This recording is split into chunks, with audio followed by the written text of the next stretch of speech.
Now, for more about all of this, we are joined tonight by Andrew James Nathan. He is a political science professor at Columbia University who has written extensively about China. Good to have you back. Thank you. I don't think many Americans are aware of who the Uyghurs are or how they fit into China overall. How did they come to be in China? Well, the Uyghurs are one of 55 national minorities that the Chinese government recognizes. They've always lived in that part of the world, which is now Xinjiang of China. They live on the Chinese side as well as the other side, Kazakhstan, of that border. They're a Turkic people. They believe in Islam. They're not, Chinese in the way that we think of ethnic Chinese, and that's where they've always lived. And what are their grievances?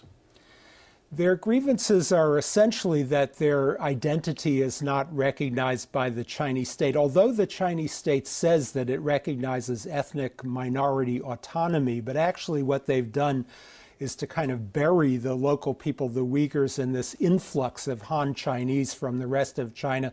And their strategy is to develop the region economically, but the Uyghurs are in the backwater of that development. They're ghettoized. They're not getting ahead economically. Their religion is not respected, and so they feel that that they are not respected.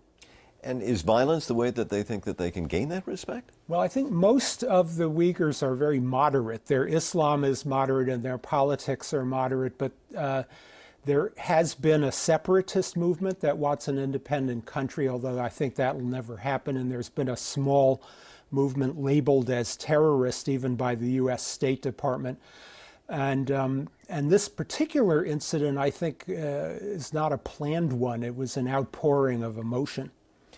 And we noticed that as a result of this violence that's taken place, there's been a lot of coverage in the official Chinese news agencies. And yet that's surprising because normally events regarding violence inside of that country tend to be, we think, quashed. Why do you think we're hearing so much about it? I think the main point that the Chinese media want to make is that it's terrorism, it's Islamic fundamentalism. This has been a long theme of Chinese official propaganda, and they want to stigmatize this as something dangerous and then get support by doing so from the broad Chinese population and even from the outside world.